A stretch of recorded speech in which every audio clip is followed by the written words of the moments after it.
and 21st of June. No, okay. The 14th, nobody here. Okay, I thought it was. 21st, almost everybody. Okay. Good. Better. What is it? The? On 21st. Okay, I see. Ah, handy. Handy. It's going to be June 21st, right before your presentation. Oh.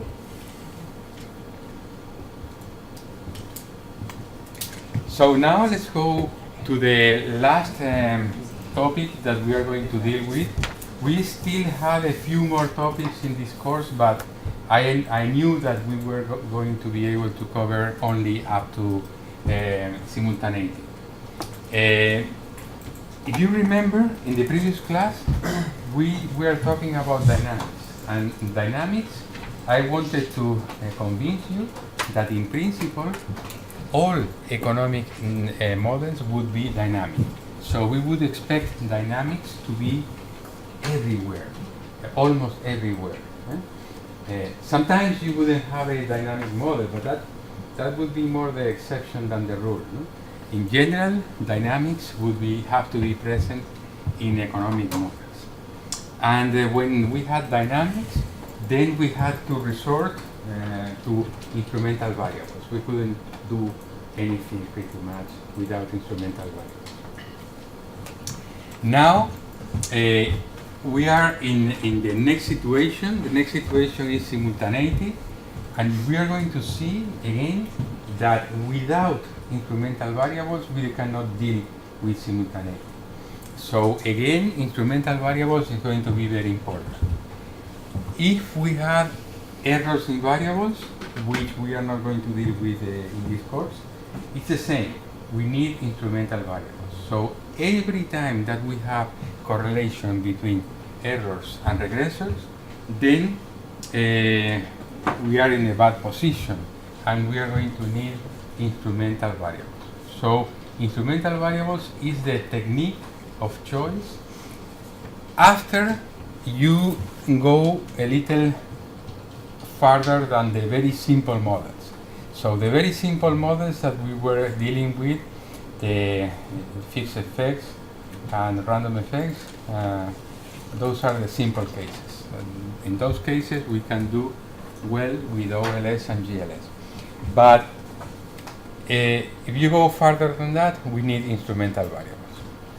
Instrumental variables are relatively simple to use, and in Stata we are going to use them very easily. You know that we have been using Stata 14, and now today they released Stata 15. Stata 15. Good news. Good news. It's much better, and it has a lot of new features. And for the moment, they are charging us the same. For the moment, maybe in a few days they will charge more. So this is something for you to know if you're looking for Stata. Now it's 15, the one that has been shipped as of today.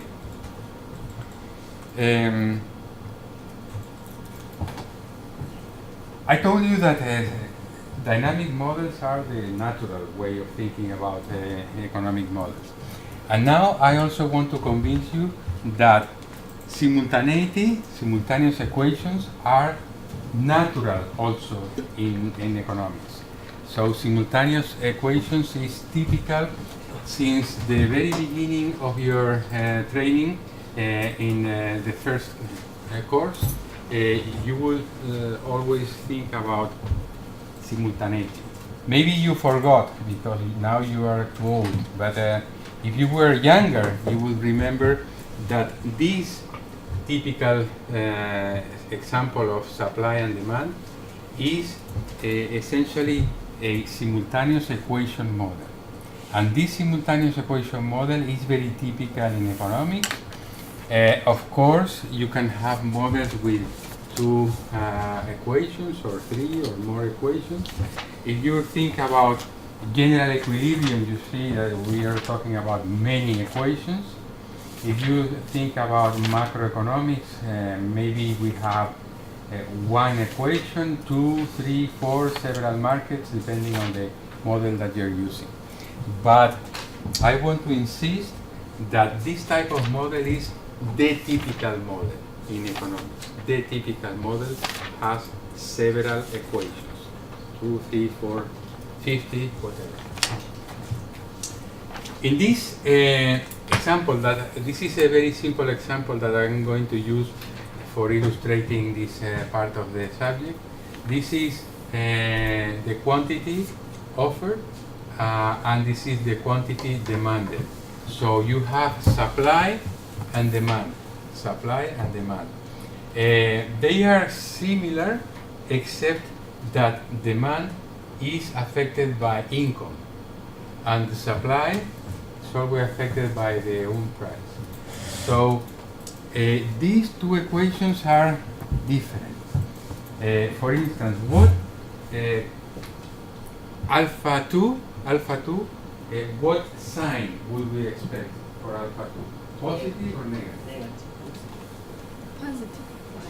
Positive, not positive, because this is a supply equation. Supply equation.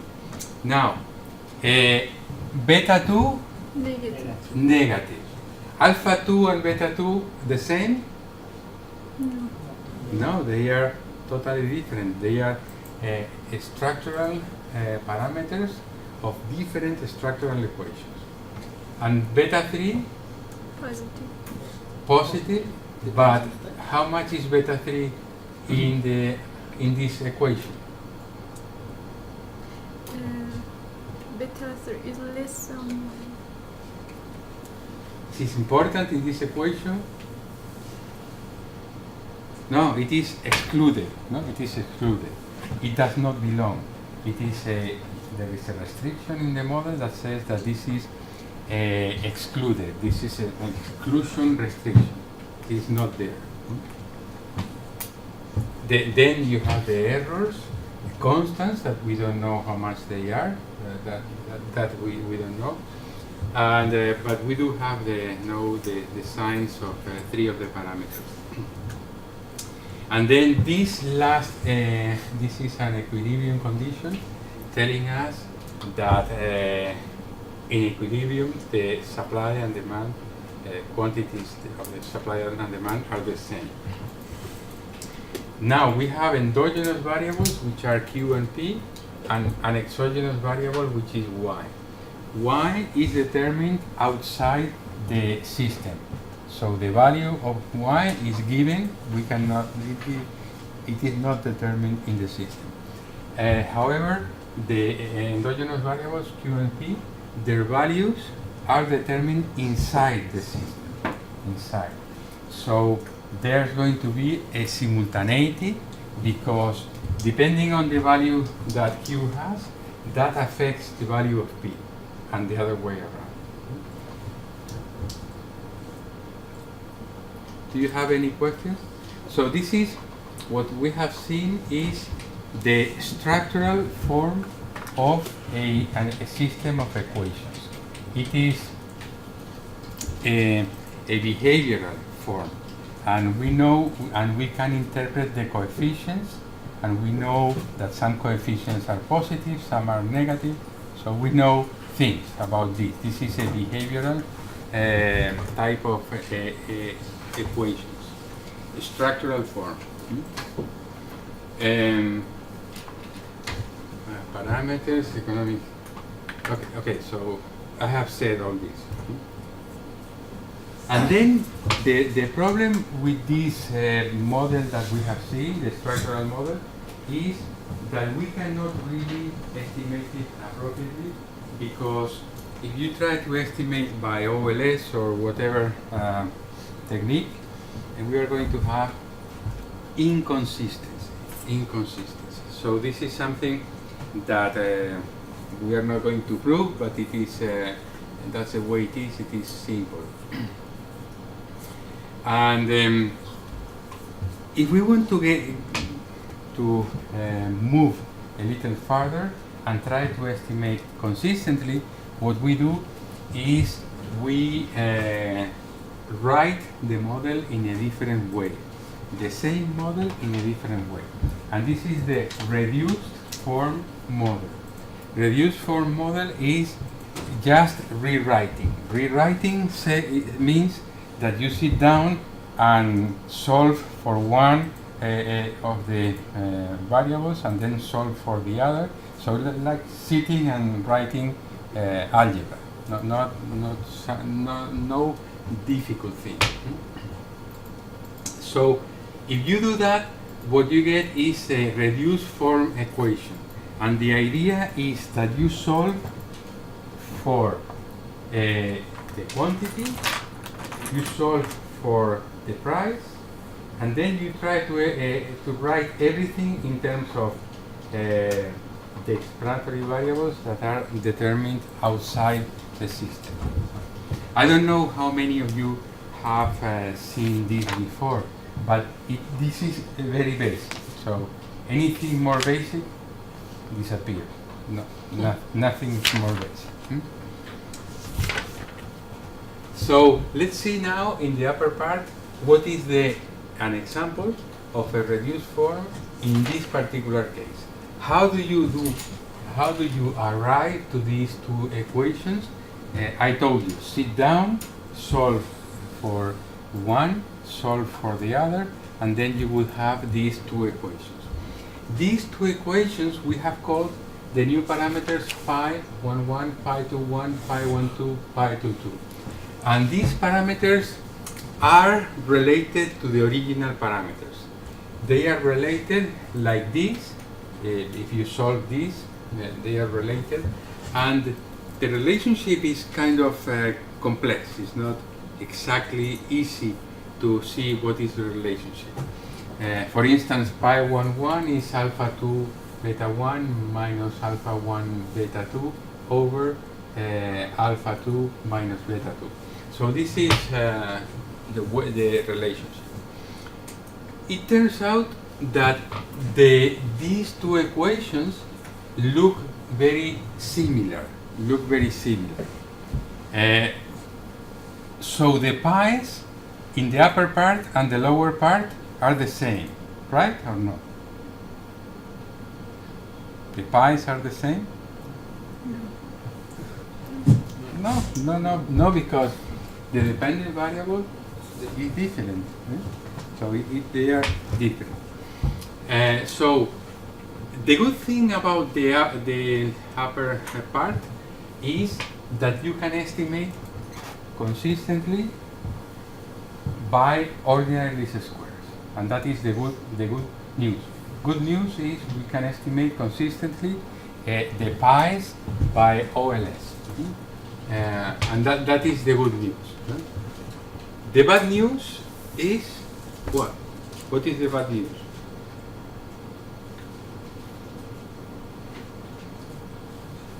Do we care about the pi's? Pi's are behavioral? Tell us anything? No, we don't care very much about the pi. What do we care about?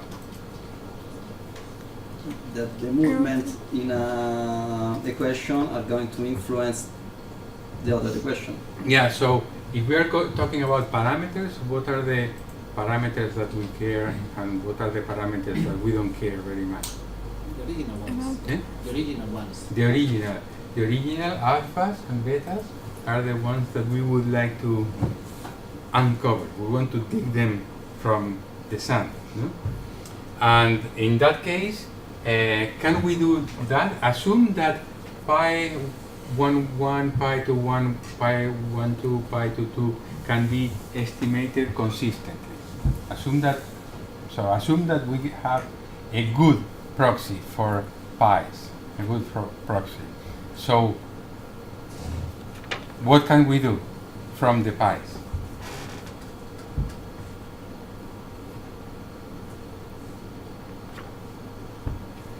What can we do? Can we do something? Can we combine the pi's in a given ways to unearth the alphas and betas or not?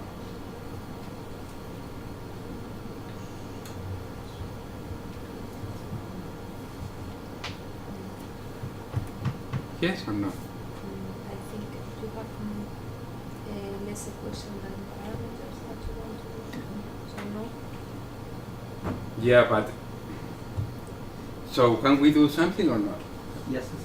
Yes, of course. If we could not, we are not here. Excuse me. We would be drinking beer. Yes.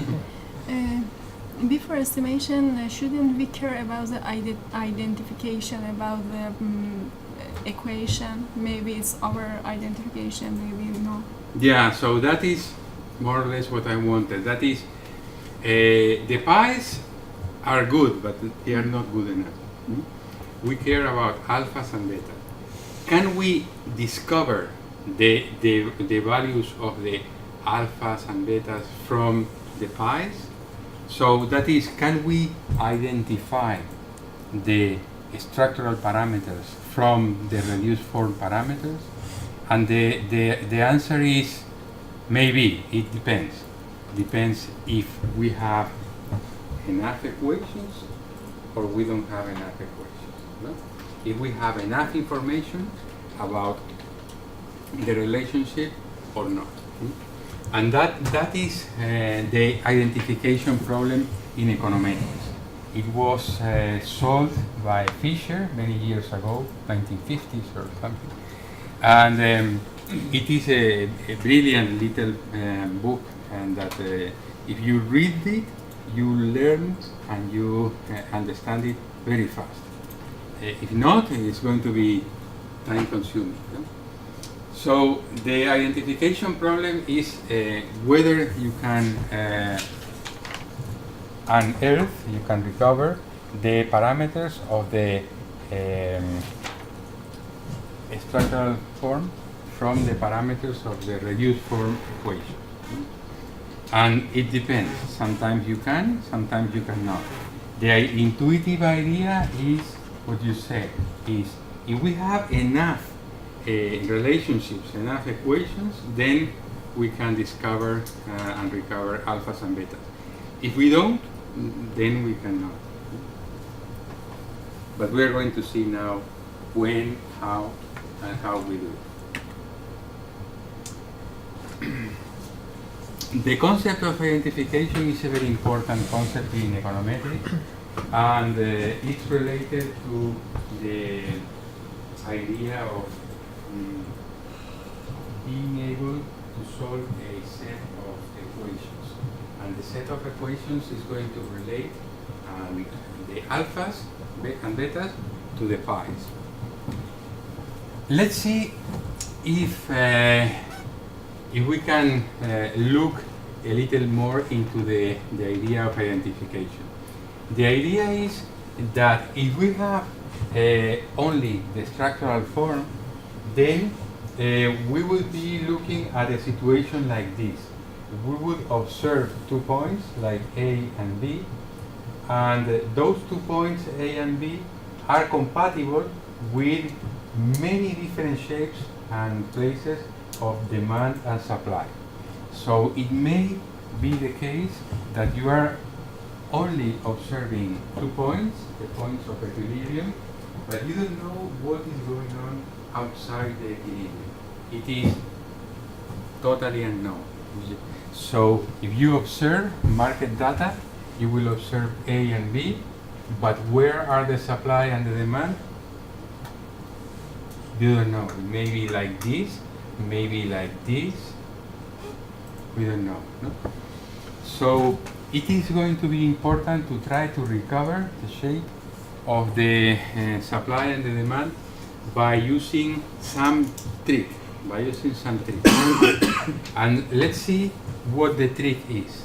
The trick that allows identification is precisely to think of the possibility of one variable that moves one curve but doesn't move the other, and the other way around. The possibility of one variable that moves the second curve but does not move the first. That is a brilliant idea. It is going to show you and allow you to say, for instance, discover what is the demand, the D1, the demand, this relationship based on the movement of the supply.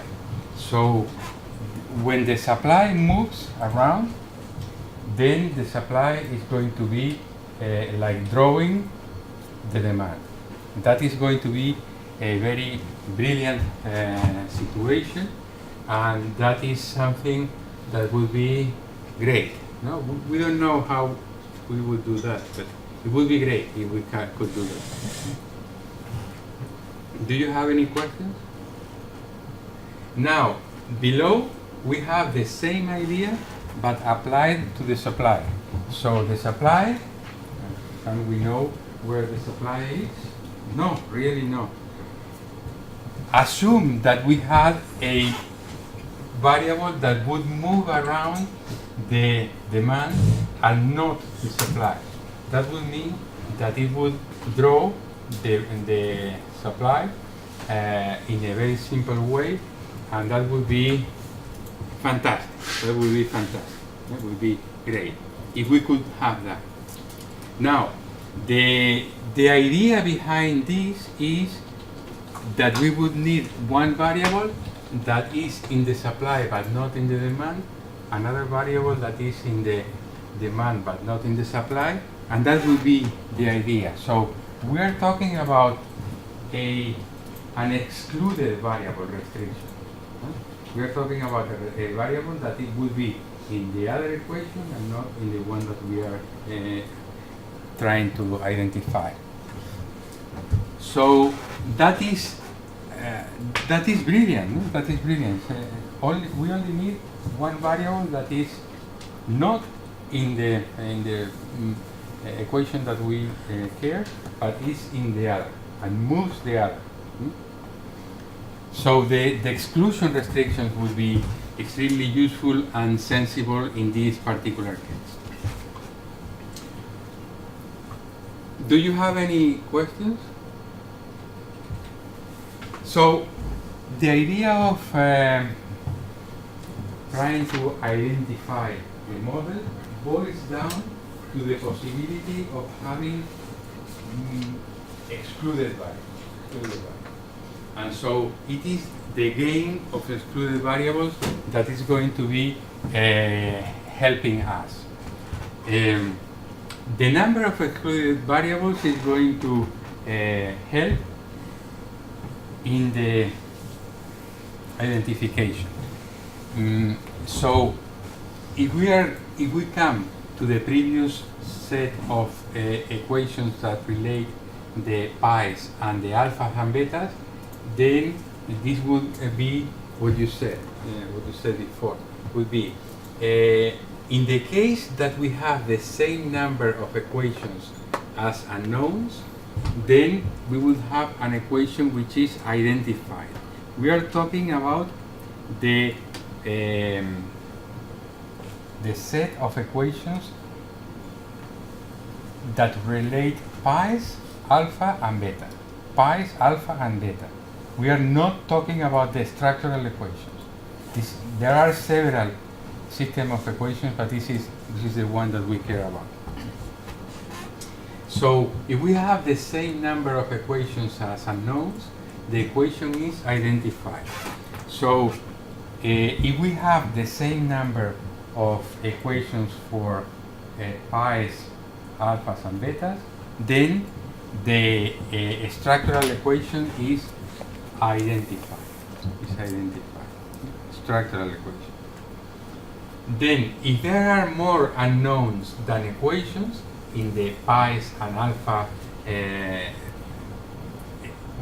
system, then the equation is unidentified or under-identified, sub-identified. So, and the last one is, if there are more equations than unknowns, the equation is over-identified. So this is the basic rule. You may have seen this or not, that I don't know, but in any case, this is a very simple idea, and this is something that you can learn by yourself very rapidly. It's very simple, and the idea is that if you have the the right number of variables that are excluded, then the equation, the structural equation is identified. If you have too few variables that are identified are excluded, then it is unidentified. And if you have too many excluded, then the equation is over-identified. So the idea here is, what happens if the equation is just identified? We are happy or unhappy? We will be happy or not? Happy or not? If it is just identified. Yes, I agree. Happy. Yeah. Huh? What happens if it is over-identified? Happy or unhappy? Over. Happy. Could be Oh, happy or unhappy? happy. Why? Because it is like having money, having too much money, More than the. more than you need. Yeah. Happy or unhappy? Happy. Happy. What happens if it is unidentified or sub-identified? Or happy.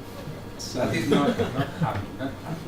If you're not happy, what you can do is you change a little bit the specification of the model to be able to get enough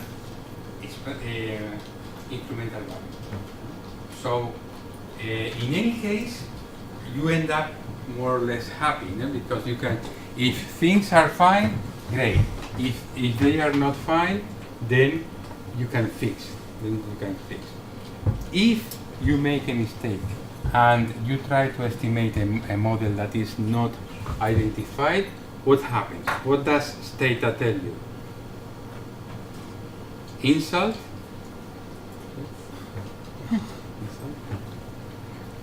Warn you?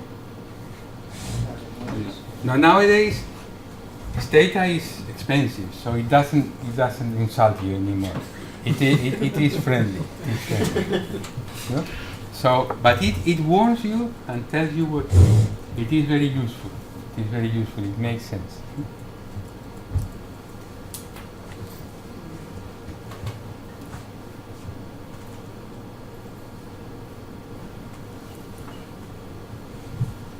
So now let's see how can we estimate a system of simultaneous equations.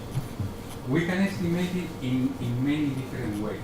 We are not going to waste time in OLS and things like that because they don't work. But the idea is to use an instrumental variable estimator.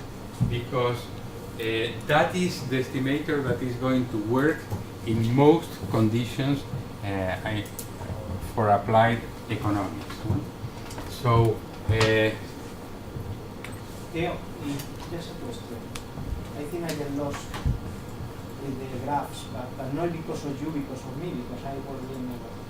But in the example you are explaining in the demand and offer curves, if you have just if you drop from the model Y, the model will be identified. no. If Because you have four parameters, and then you get 4 pi's, I think, or not. No, the problem is You that remember, you know what I mean? they are linear. They are also collinear. when they are not linear, the relation C, the equations are not linear. In this case, are you cannot apply. If you want to have a model that can be estimated from data, you would need one equation that has one excluded variable, another equation that has a different excluded variable. So in that case, you will be able to. When you say excluded variable, what do you mean? What do you mean? A variable that does not belong in the equation in which you are dealing with. So the Y is included is not excluded variable. The Y in your model sample. The Y, the original one. No, the offer and demand curves. This one. Here, this variable y is excluded from the supply. So we are And that is why it is helping us identify the supply. okay. So this is what you're talking But about. we don't have a variable that is in the supply but not in the demand. And that is why the demand is not identified. In this case, the demand is not identified. Yeah, because you need a variable that moves around the supply and helps you draw the demand. Okay. ¿No? Okay. Because, vamos al siguiente gráfico. You see, in this case, we are in the situation like this. This graph. Okay. This graph. The Y is moving the demand. The Y is moving the demand, but not the supply. So we can identify the supply. But we are not in the situation like this. We don't have anything that moves the supply and does not move the demand. Okay. I'm getting close. It was a way that we can understand it. The equation is how it's identification. It was A, B, and C, and there was unknown. What does it mean? I Right? mean, it's parameters, is alphas, betas. What is this? A, B, C. It's some way that we can understand about the identification of estimation equation. No, the next one. No, next. No, next. Before this, it's if the same number of equation as unknowns. What does this mean? Well, you have to pay extra for that. No, this is coming. This is coming. No, but it turns out that, I mean, this is simple, but the actual rule of thumb to remember, it is terribly simple, and we are going to see. So we are going to see everything simpler and simpler.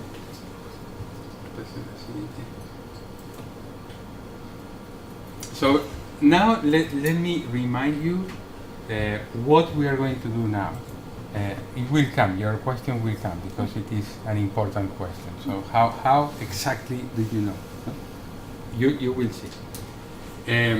So the instrumental variable technique is a variable that is going to be used very often, that we have been using, and that we are continuing to be using all the time.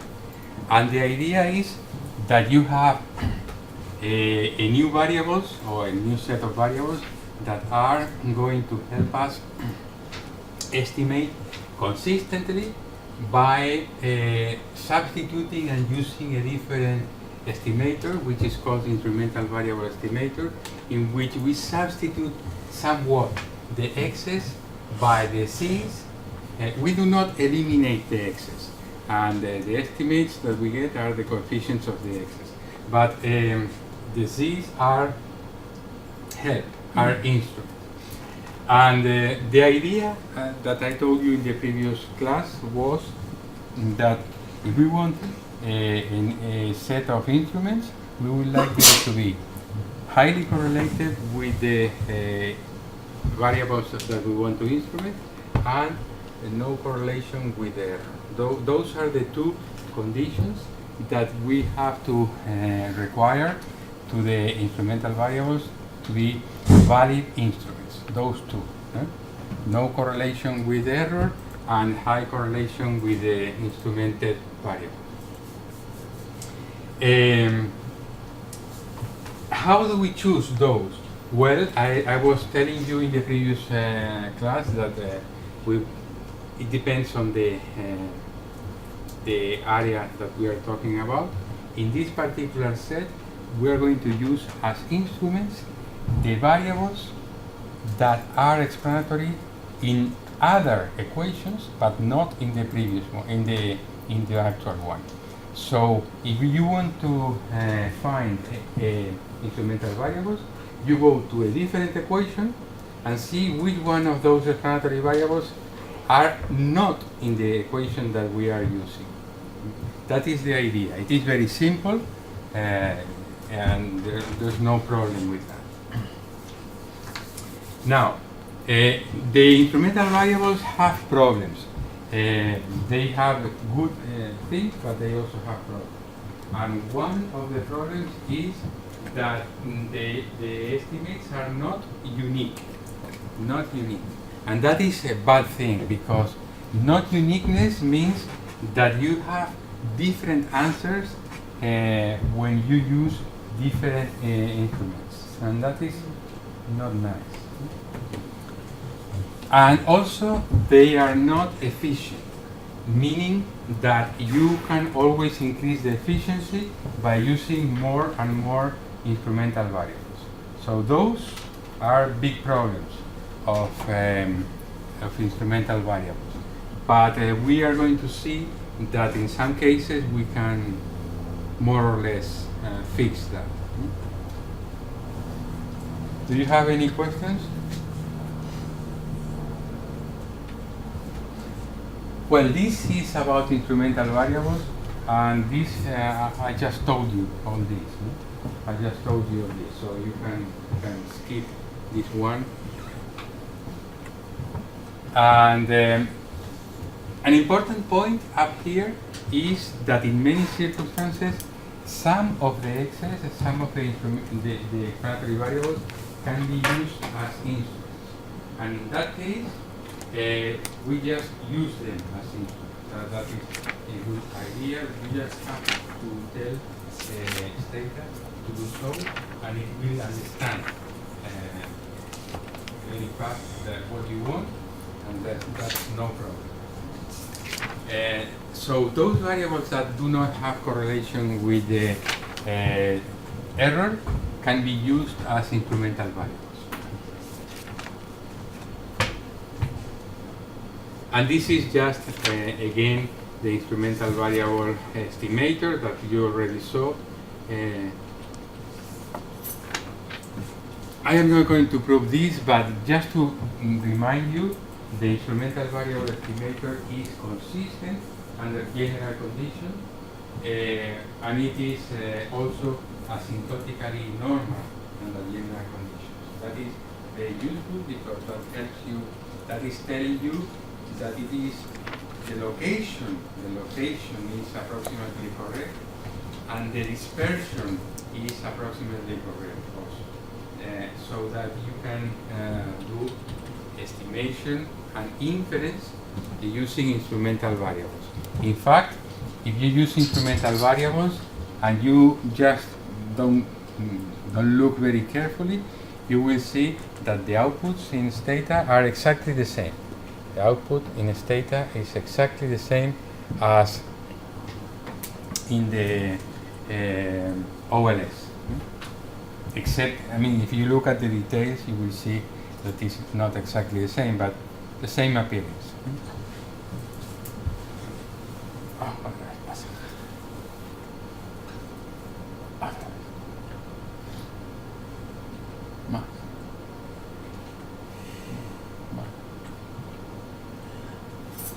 And I just told you about this, the asymptotic normality. Asymptotic normality is very important. It is related to the distribution of the estimates, not the distribution of the errors, not the distribution of the explanatory variables, nothing of that. It is the distribution of the estimated coefficients. They are asymptotically normal. They are approximately normal. And that holds because of the central limit theorem, and not because of normality of the errors. Do you have any questions here? So the important 2 points is consistency of the instrumental variables under general conditions and asymptotic normality, so that you can estimate, make point estimates, and also you can do inference because of the normality, asymptotic normality. Do you have any questions?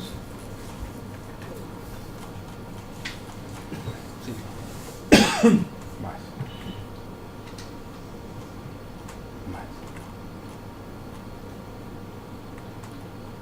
And now let's stop for a little bit in the two-stage least squares. Two-stage least squares is a technique that is based on instrumental variables. It is a simple technique, and the idea is that it incorporates several instruments at the same time. So instrumental variables, in theory, you can only use a few instruments, one for each endogenous variable, but two-stage least squares allows you for using several or many instruments, and that is going to be very helpful because that is going to relieve the problem of non-uniqueness and it's going to relieve the problem of inefficiency. So it's going to be a good technique. It's going to be a technique that is a special case of instrumental variables, but it has importance in its own because it's going to help us with the non-uniqueness and it's going to help us with the non-efficiency. So we want to use that technique. So that is a good technique that we are going to be able to use. How do we do it in Stata? Stata understands that this is the natural way. So it allows you to do it in a very natural way. So if you want to use 10 instrumental variables or 20 or whatever, fine. It's not going to tell you, give you any problem. It's going to be working just fine.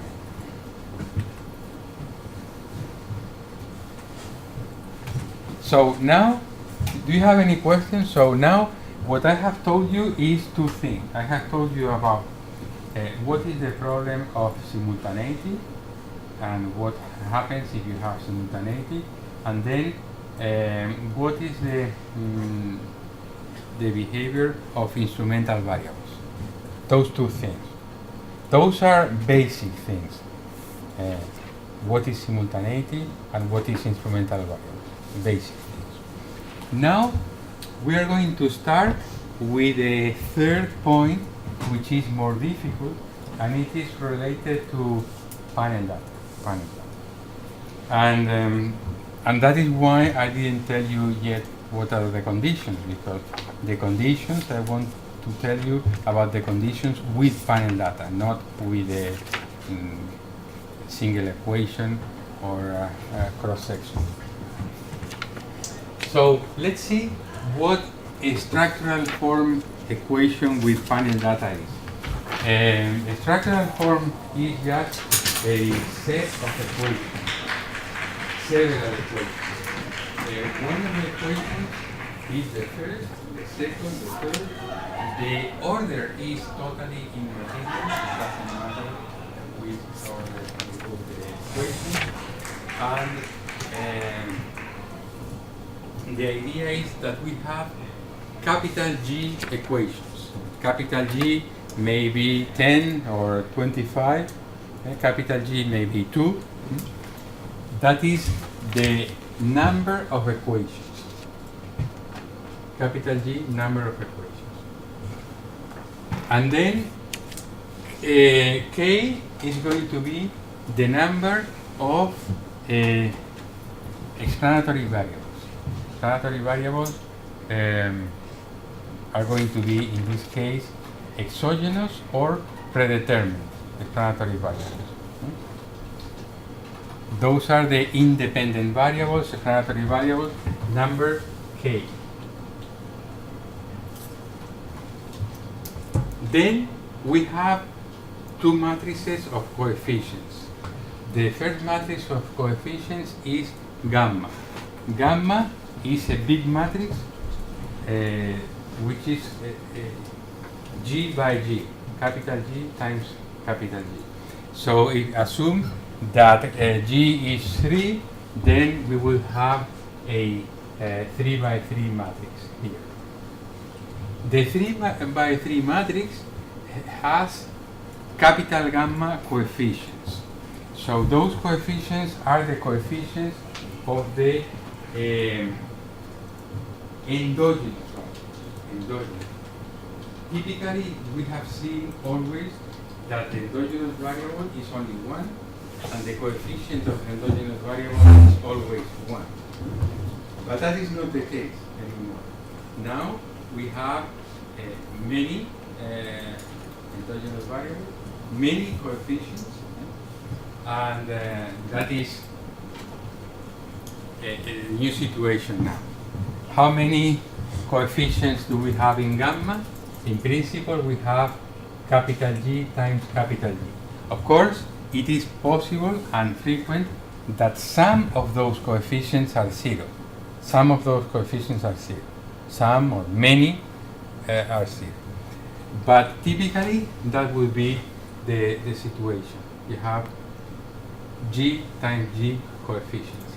And then we have some coefficients, which are the slope coefficients that belong to the explanatory variables, independent explanatory variables, and those are the betas.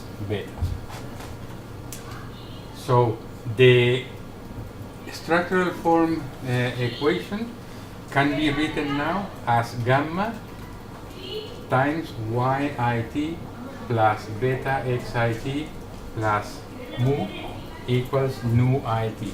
So this is essentially the same as a normal equation that we have seen. Typically the gamma used to be 1 and the betas can be anything. So this is the typical equation, but written as a set of equations, set of simultaneous equations using panel data.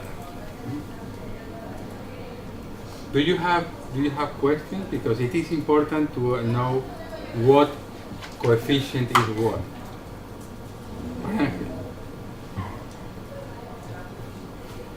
Go ahead. No, yeah, K is the maximum number. Now K is the total number of explanatory variables that are The total. exogenous. No, but in each equation. No, in the whole set. The whole set. So J by K. K would be the number of the maximum number of variables in each equation. The maximum number of explanatory variables. Explanatory variables in each equation. Of endogenous, of exogenous. Exogenous. Yeah, because there may be some explanatory variables which are endogenous. Yeah. Or some variables that are in one equation and not in the other. Yeah, the In this exclusion case, it's restriction. zeros. Eh? In this case, the beta element is 0. Yeah. Okay.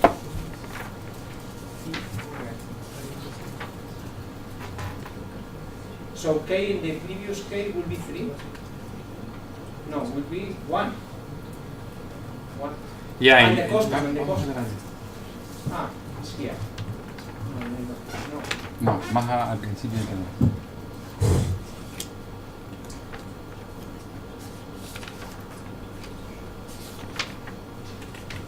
So here we will have a situation in which the gammas It's 2 by 2. is 2 by 2. But what are the coefficients of gamma? 1 minus alpha 2 and 1 minus beta 2. Yeah. And the third equation is already. And then the third equation is just an equilibrium condition. That if it holds, then you can delete it. Okay. And then you see that the explanatory variables, the total number of explanatory variables in this system is 1. Plus the constant, so K should be 2 1. in this case. Or 2, because of the constant. No, the constant is, let's look at the The constant is at the end. Yeah. Ah, okay. Vamos abajo.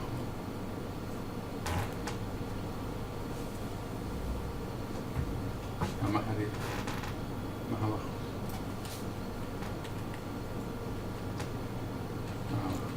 Ahí. Más arriba. Ah, okay. The constant is at the end. This is a vector of constant. Okay. It's just a notation. Okay. So, can you follow this? This is, well, it is unusual, but it is very easy. No? If you sit down and write it down in a 3x3 matrix, it's easy.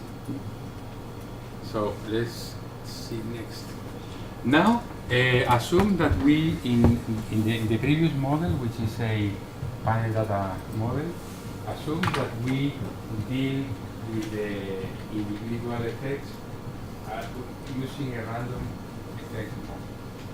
If this is the case, then we would use an equation like the one that you see in your screen, and you will see that this is very, very similar to what we saw in the previous classes. No? It's the same idea. Now, if you see at these complicated things, all these equalities are doing is telling us to restrict to the simplest model. So let's go and analyze the simplest model. A model in which everything outside the diagonal is 0, everything in the diagonal is constant. So that would be the simplest thing, nothing more simple than that. And then how can we deal with the model?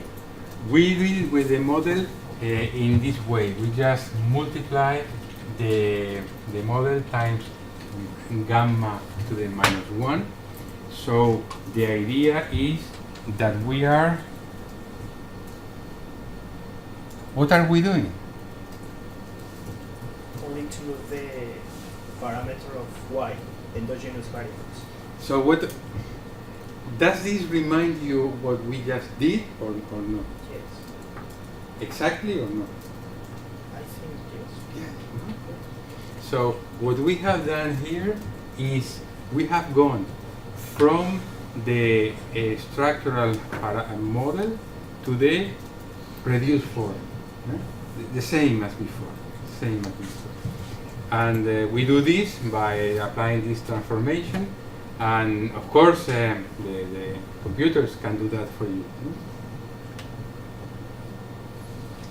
And then the reduced form also has a structure, the same structure, and let's see the next.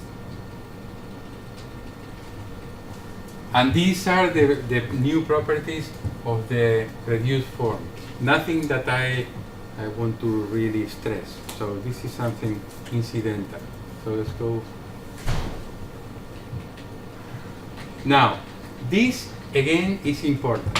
So typically, when one wants to estimate an equation in a system of equations, typically one does that doing it one by one equation by one equation. So what we are going to see here is to estimate the system using the limited information type of approach, with the idea of not propagating the misspecification of the problem and of the system, but rather concentrating on one equation. So if we concentrate in one equation, let's say that this is the lowercase g equation. If we concentrate in the lowercase g equation, I would like you to look carefully at the situation. This situation is that the dependent variable is y. Is y the same for all the system, the same variable.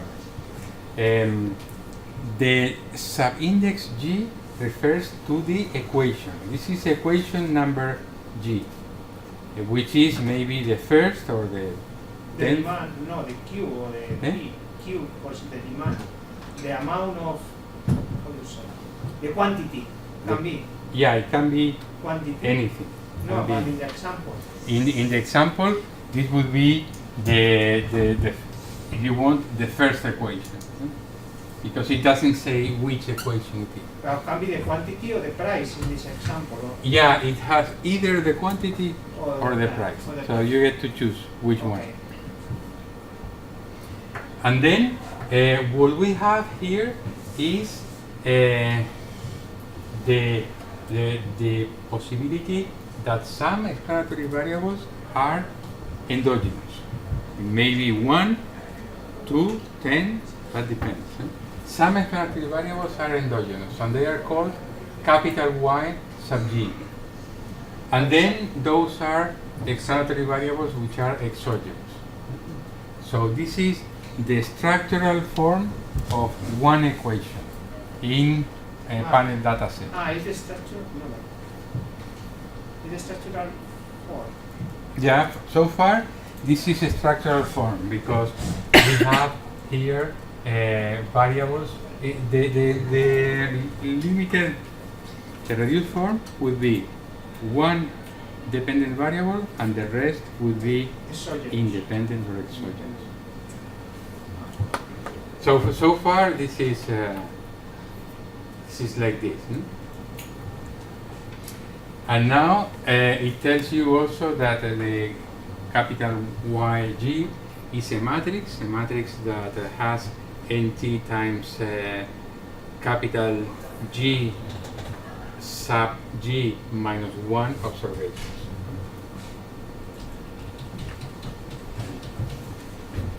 Then the vector of errors we don't care. We don't care. Very complicated. No, Mahavi. And typically we are interested in a single equation. This is quite often the case.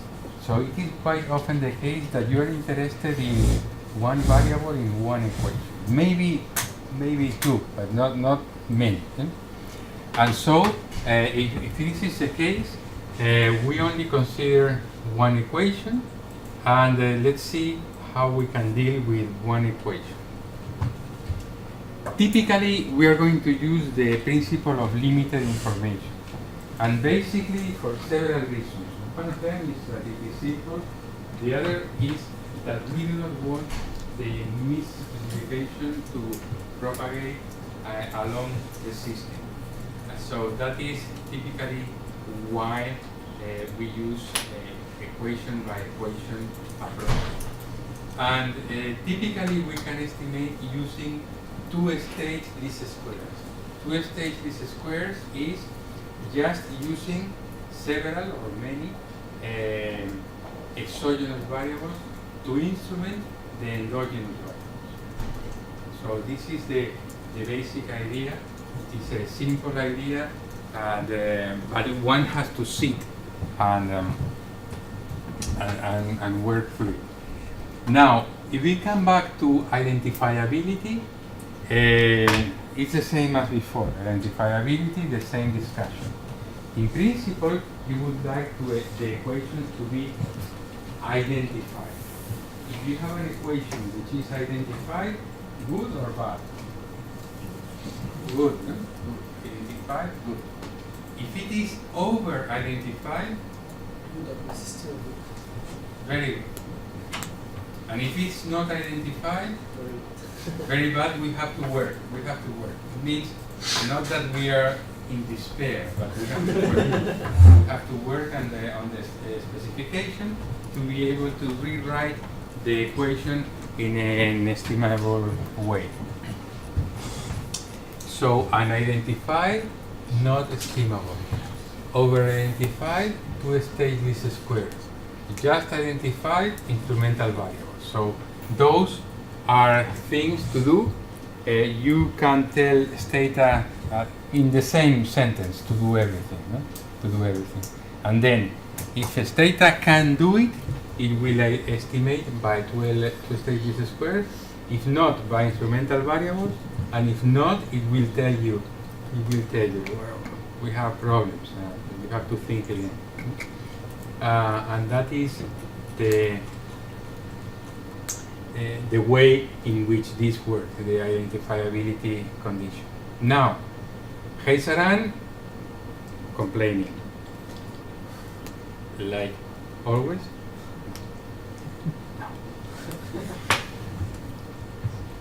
How do we know if we can or cannot estimate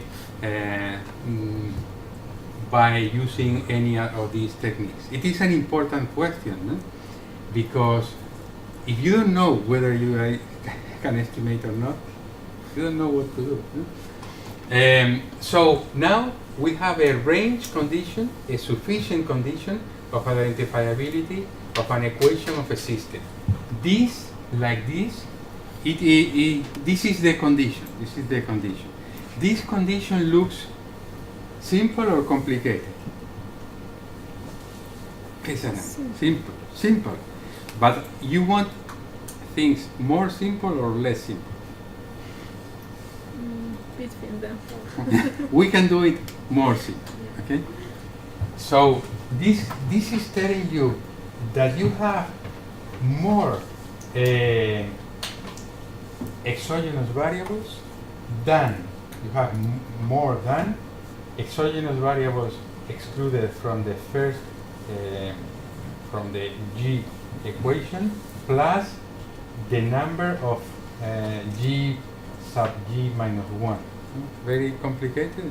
Sounds a little complicated. So let's write it down in a more simple way. K minus K plus G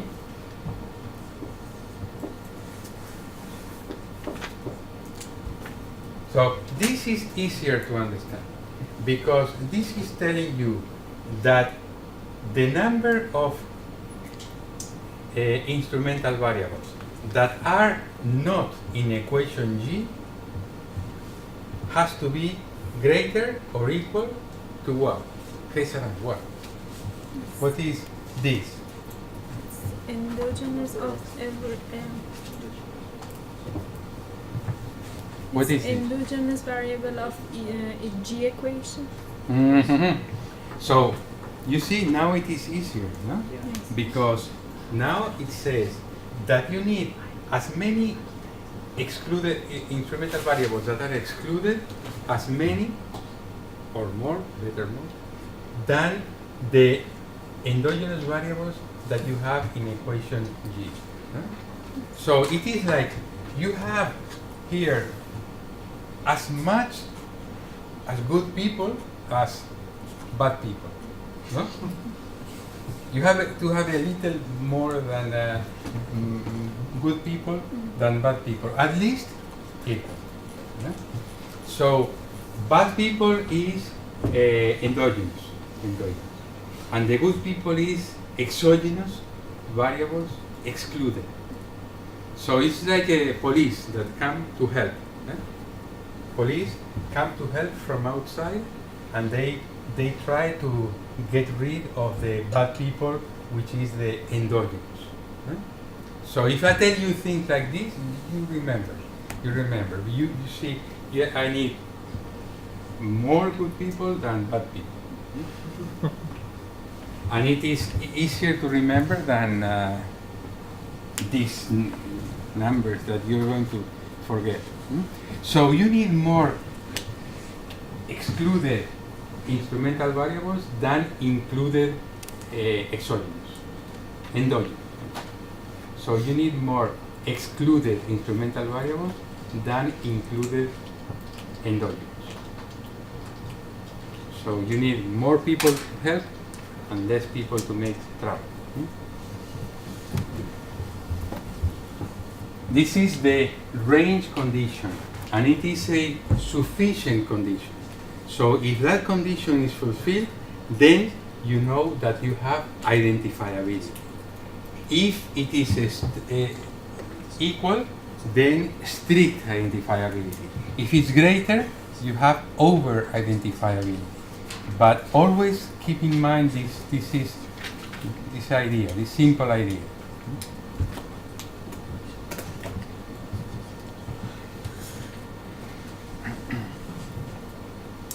And see, let's a few comments before finishing. It is important to remember that we have exogenous variables. They act as their own instruments. That, for some reason, Stata always reminds you this. I don't know, it could remind other things, but this reminds you all of this until 14th. 15th, we don't know, because it hasn't been shipping today. Now, is implementation in software packages? Of course, this is very easy to implement. There's nothing different than what we saw in the previous class. In the previous class, you remember that we did xt iv reg, the same command. There's not a different command for dynamic models and this type of model.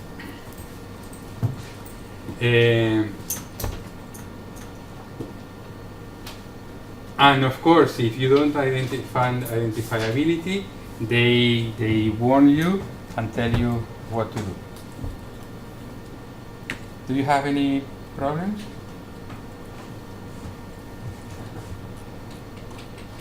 So, Yes. let me ask. Sure. The point is not you're not going to estimate equation by equations.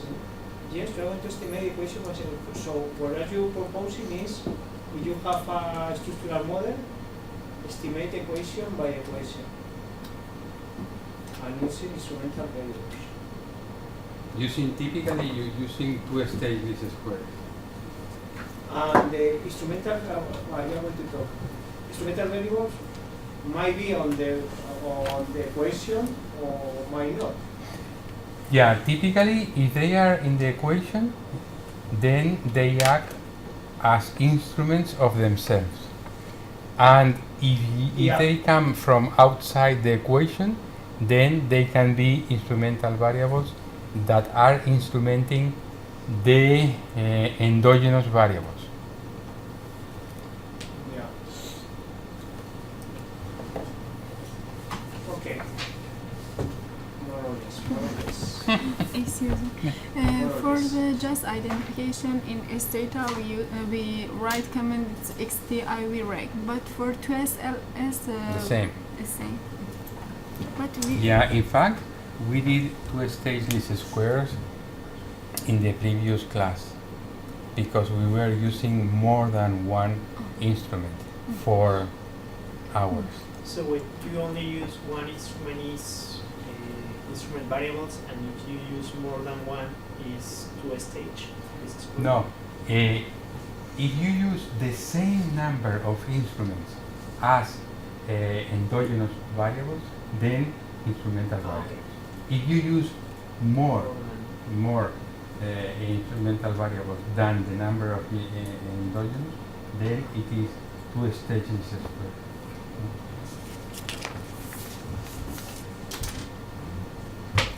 But can you get the parameters of the structural model with this procedure? Yeah, the estimation is an estimation of the structural model. It is we are trying to estimate precisely the structural model. So we don't go through the estimation of indirect least squares or other. Okay, so you are estimating directly the structural model. Well, you are estimating indirectly because we are using instrumental variables. Yeah, I get lost with going forward and back, but it's a bit close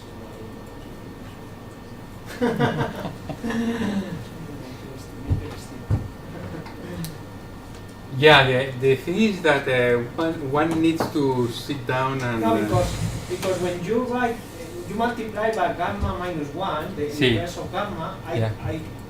I thought you will get the reduced form. You will work with the reduced form. No, But no, because the problem of the reduced form is that the parameters don't have an economic interpretation. Yeah. But all the variables are exogenous. So I was expecting you are going to estimate all the model as a bar model, as a reduced form of a bar model, vector autoregressive model. No. That is not the intuition. You No, the understand? intuition is that you estimate a structural model like in the tradition of the econometrics structural models, not in the time series. Yeah. So you don't need to assume that one variables affect on the others, or you don't need to impose restriction. That is the point. You are not going to impose restriction in this process here. Well, you impose a lot of restrictions when you use exclusion restrictions. You say that this variable is not here, this variable is not here.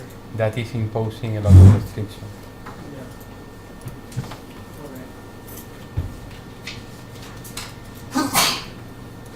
What incremental variable to choose? Predetermined, exogenous, and those that are not present.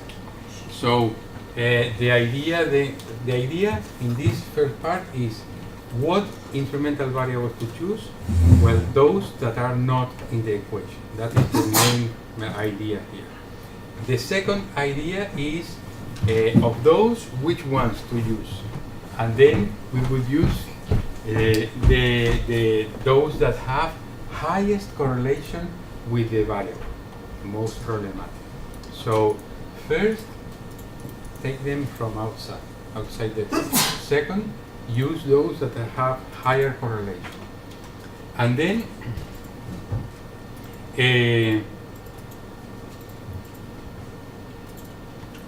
this is very important. This is not that easy, and the idea is you choose a variables that would be in an equation of the endogenous variable. So for instance, if you have a situation in which one explanatory variable is police per capita, and police per capita is endogenous, then what do you have to do? Well, you would have to find an equation of the police per capita in which you would write which are the true determinants of the police per capita, and then use those determinants as instrumental variables. So the idea is you would go to the rest of the model, the rest of the system, to look for instrumental variables.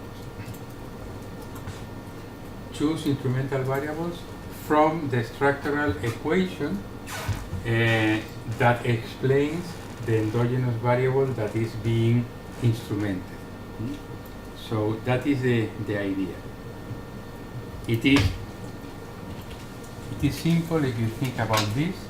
The thing is, if you want to instrument a variable, go to the equation of that variable that is outside the variable that we are dealing with, and then pick instruments from that equation. That is simple, it makes sense, and this is something that is not done very often, but that's what theory tells us to do.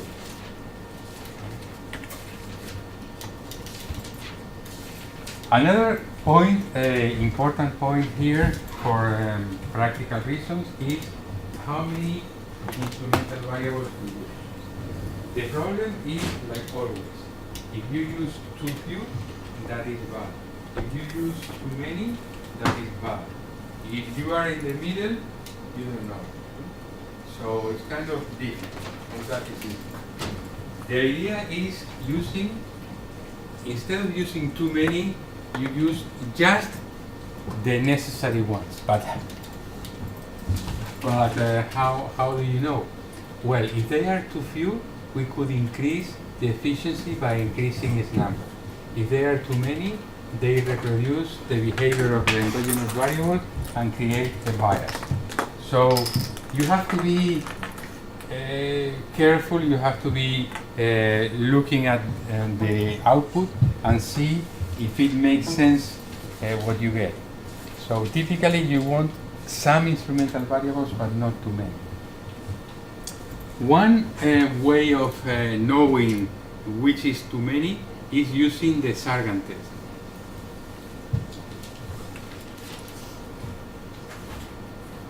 The Sargan test is a test that I told you already. It's a test that tells you about over-identification. The Sargan test, the null hypothesis of the Sargan test is that all the instruments are compatible, are individually compatible and jointly compatible.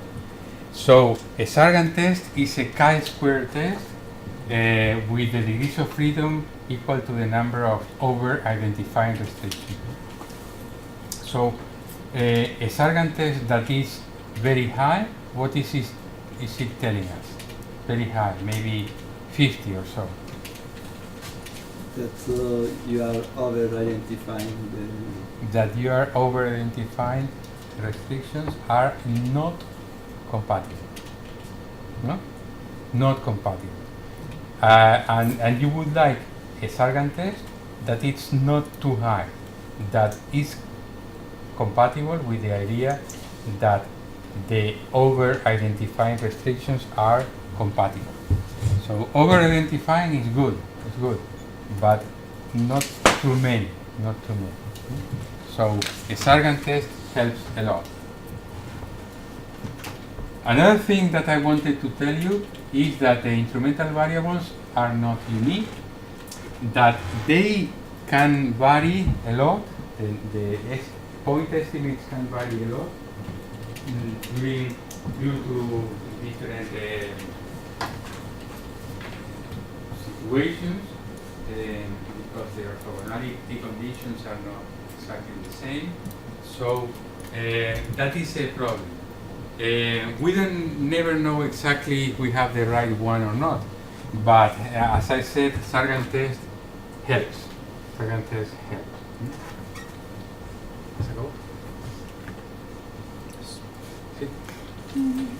Okay, so now we are finished with this part. I think that we should meet on the 21st.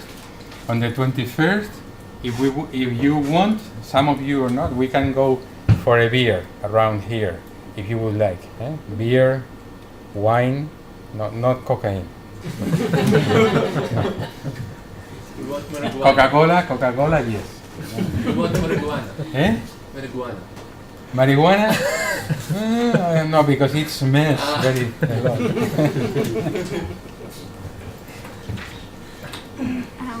If we have a system and the one equation is our identification and the one is the just identification, and if we add the instrumental variable to the just identification and we run a model, and the other equation will be the just identification because we added other variable, and this is no, but see, the property of identification is belongs to one equation of the system, one by one. One may be identified, the other under-identified, the next over-identified. So this is normal. It is a property of an equation and not of the system. No, I mean one equation is just identification, and we need the instrumental variable for that. But the other equation is our identification, and it doesn't need. And if we add instrumental variable to the first equation, the second equation can be the just identification. And for this reason, it will need a new instrumental variable. If we add, it will be like a circular and Yeah, but no. Typically, you have theory to help you, and the theory will tell you whether a variable belongs to an equation or not. Because if you don't have theory, you're like a boxing that is you don't know what's going on, no? So you need theory. It's very important. If not, you're lost. and one of about the example about the demand and supply equation, what can be the instrumental variable for that equation? If the system as it is written is not identified because one of the equations is not identified.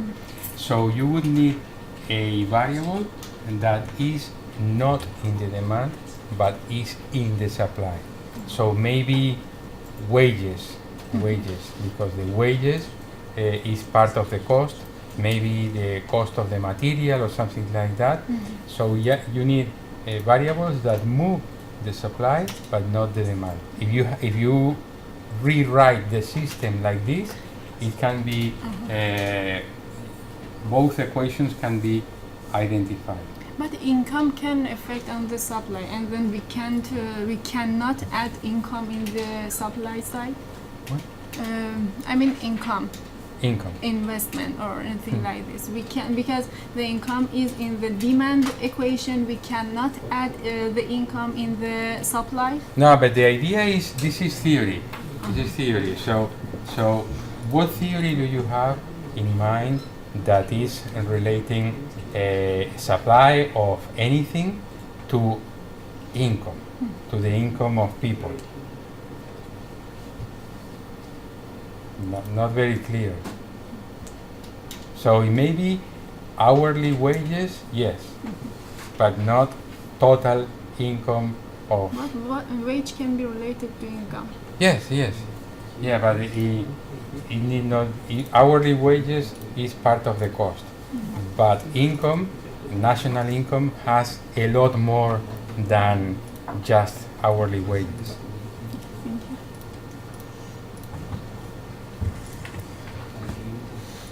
Hoy no grabamos. Sí. Ah, bueno. Es que hoy salió bien.